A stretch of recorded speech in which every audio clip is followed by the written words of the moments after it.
In 2019, a young woman named Clara Whitmore stood on the courthouse steps of Garrett County, Maryland, and watched a man she'd never met pay $47,000 for her grandmother's apple orchard.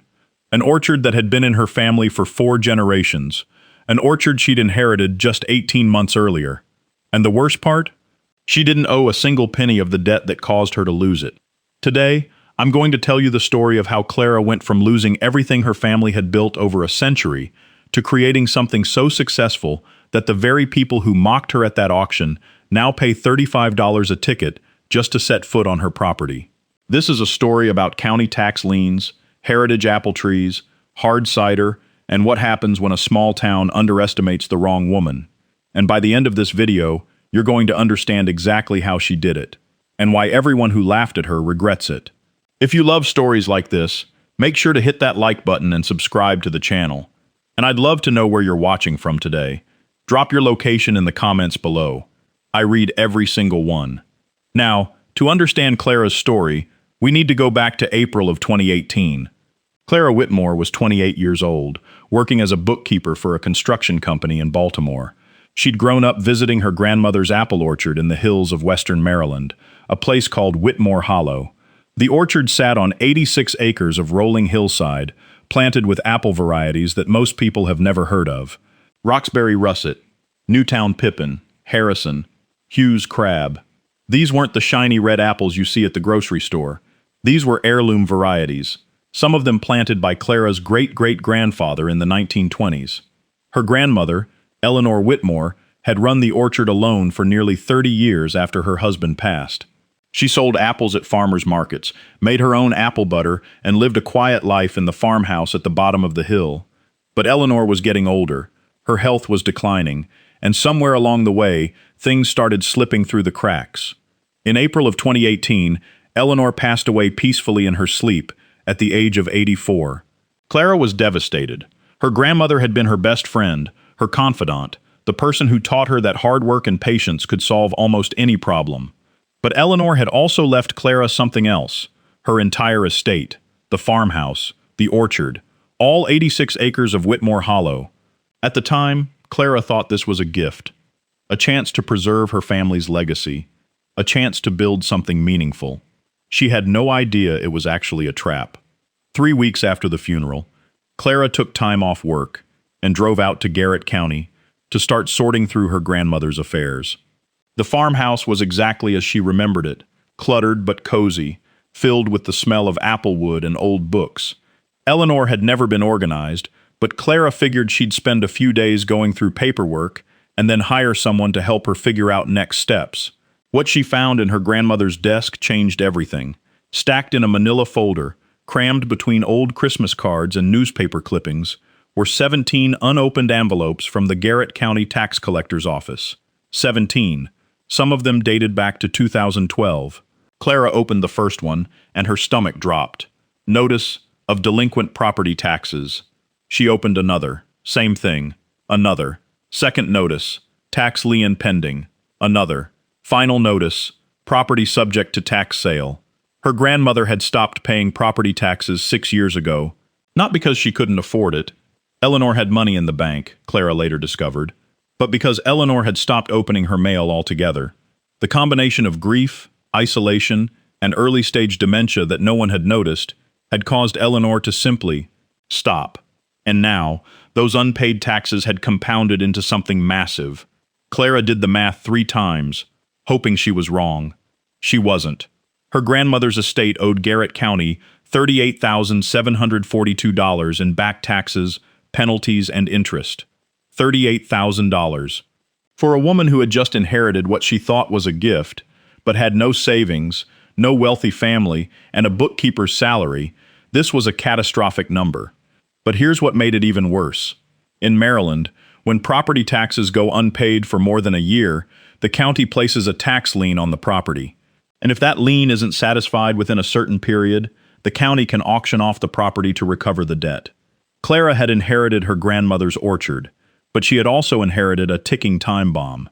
Now, I want to be clear about something. Clara did not sit around feeling sorry for herself. The moment she understood what was happening, she went into full crisis mode. She called the Garrett County Tax Collector's office the very next morning. She explained the situation. She asked about payment plans, hardship exemptions, anything that might give her more time. The woman on the phone was polite but firm. "Ma'am, the lien has already been certified for tax sale. The auction is scheduled for September 14th. If you want to redeem the property, you need to pay the full amount, plus any additional fees, before that date." September 14th. That was less than 5 months away. Clara asked about payment plans. "We don't offer payment plans on certified liens," the woman said. "You can pay in full, or the property goes to auction." Clara hung up and immediately started looking for other options. First, she tried to get a loan. She went to 3 different banks in Baltimore. She explained that she had inherited 86 acres of productive farmland and needed a short-term loan to pay off the tax lien. Every single one turned her down. "The property has a lien on it," one loan officer explained, as if Clara were a child. "We can't use encumbered property as collateral. You'd need to clear the lien first before we could consider a loan." But clearing the lien was exactly what she needed the loan for. It was a perfect catch-22. She tried credit cards. She maxed out 2 of them and managed to scrape together about $8,000. She sold her car, a Honda Civic she'd owned since college, and got another $4,500. She borrowed $3,000 from a cousin in Ohio, promising to pay it back within a year. She cashed out her small 401k, taking the tax penalty, and got another $6,200. All told, she managed to put together about $21,700. She was still $17,000 short, and time was running out. In early August, about 6 weeks before the auction, Clara heard about a town meeting in Garrett County where a local agricultural credit union would be hearing pitches from small farmers seeking loans. This wasn't a normal bank. Mountain Hollow Agricultural Credit Union had been serving farmers in western Maryland for decades. They understood land. They understood farming. They might understand her situation. Clara prepared for 2 weeks. She put together a folder with everything: photos of the orchard, documentation of the apple varieties, her grandmother's sales records from the farmers' markets, a proposed business plan to revitalize the property. She drove 3 hours from Baltimore, wearing the nicest clothes she owned, and walked into the community center with her heart pounding. There were about 40 people in the room, local farmers, mostly men, sitting in metal folding chairs, a few county officials near the back. The credit union board sat at a long table at the front. Clara recognized a few faces from her childhood visits to the orchard. A few people nodded at her. Most didn't. When her name was called, she walked to the front and started her pitch. She explained her grandmother's legacy, the heritage apple varieties, the potential for specialty cider production, the agritourism possibilities. She had done her research. She knew the numbers. "I'm asking for a $20,000 short-term loan to clear the tax lien," she said. "I have $21,000 of my own money ready to contribute. Within 2 years, I believe I can turn this property into a profitable operation." She stopped and waited. The room was silent. Then a man in the front row, a local farmer named Dale Hartley, someone Clara recognized from her childhood, let out a laugh. Not a chuckle, a full, dismissive laugh. "You're going to make a profit off Eleanor's old orchard?" Dale said, loud enough for everyone to hear. "Honey, those trees haven't been properly maintained in a decade. Half of them are probably dead. The other half are growing apples nobody wants to buy." A few people in the room murmured agreement. "With all due respect," Clara said, keeping her voice steady, "the trees are heritage varieties. They're specifically sought after by craft cider makers." "Craft cider," Dale interrupted, shaking his head. "You city folks and your craft everything. This is farm country, sweetheart. We grow real crops here. Corn, hay, cattle. Not fancy apples for hipsters." More laughter rippled through the room. Clara's face flushed, but she held her ground. "The craft beverage industry in Maryland has grown 340% in the last 10 years, she said. "Agritourism generates over $2 billion annually in the state. These are real numbers. And you think you're going to capture some of that?" Dale said. "A girl who's been living in Baltimore doing bookkeeping? You don't know the first thing about running a farm." He turned to the credit union board. "I've known the Whitmore family my whole life. Eleanor was a sweet woman, but that orchard has been going downhill since her husband died. What this young lady is describing isn't a business plan. It's a fantasy. Clara looked at the credit union board, hoping someone would speak up for her. No one did. The board chairman, a gray-haired man named Frank Patterson, cleared his throat. "Miss Whitmore," he said, "we appreciate you coming in today, but I think Mr. Hartley raises some valid concerns. You don't have agricultural experience. The property has existing liabilities. And frankly, the timeline you're proposing doesn't give us confidence that you could service a loan." He paused. "I'm afraid we're going to have to decline your application."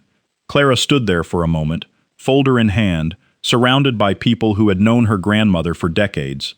Not a single person in that room spoke up for her. She nodded once, thanked the board for their time, and walked out. Later, she would tell an interviewer that the walk from that table to the door felt like the longest walk of her life. Every step, she could feel their eyes on her, pitying her, dismissing her. She made it to her car before she started crying. September 14th, 2019, was a clear, cool morning in western Maryland. Clara stood on the courthouse steps in Oakland, the Garrett County seat, and watched strangers gather for the tax lien auction. She had come because she couldn't stay away. She had raised everything she could, $21,700 total, but she was still short. The redemption amount, with additional fees, was now $42,500. She had called the tax collector one more time, begging for an extension, any kind of consideration. They said no. The auction started at 10 a.m.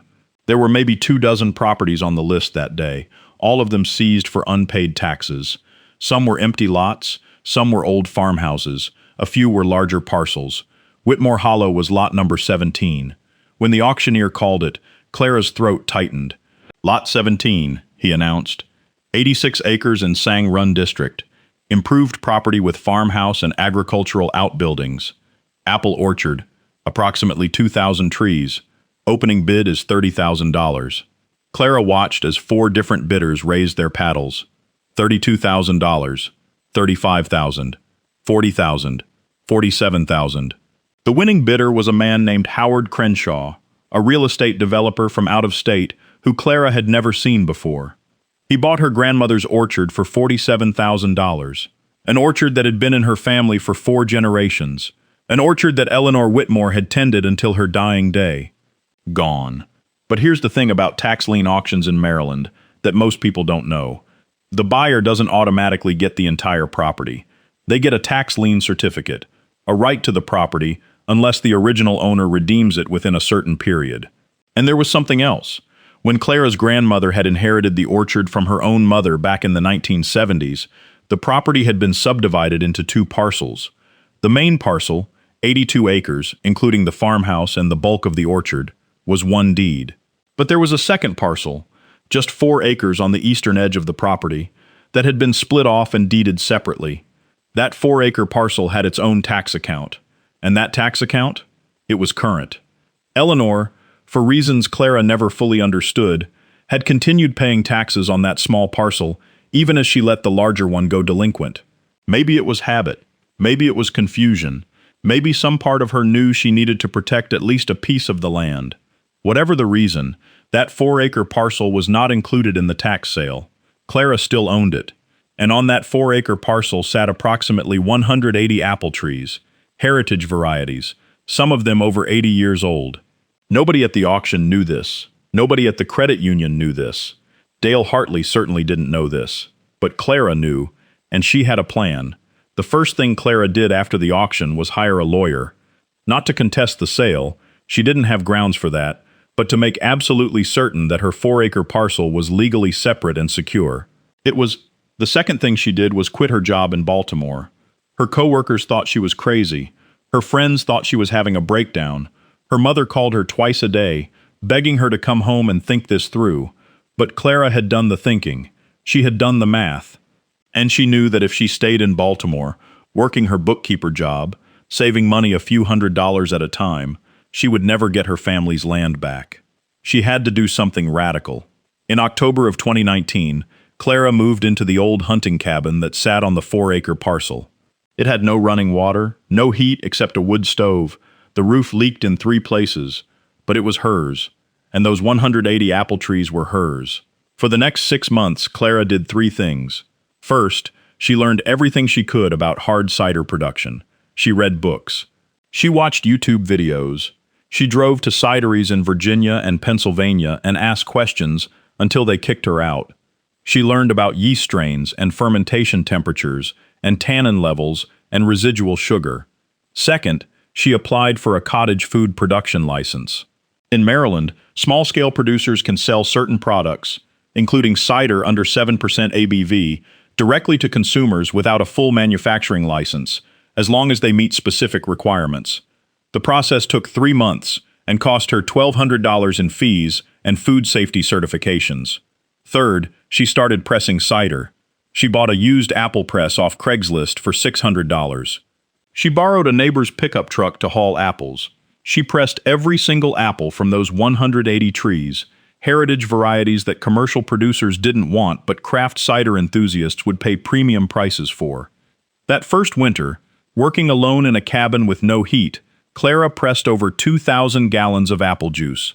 She fermented it in food-grade barrels she'd salvaged from a bourbon distillery in Kentucky.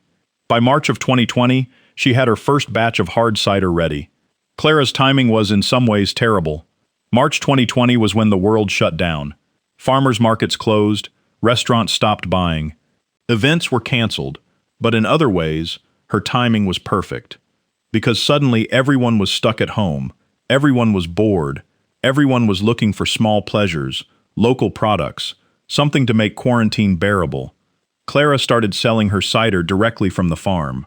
She set up a folding table at the end of her driveway. She put up a handwritten sign, Whitmore Hollow Heritage Cider, 15 splash bottle. The first week she sold 8 bottles. The second week she sold 23.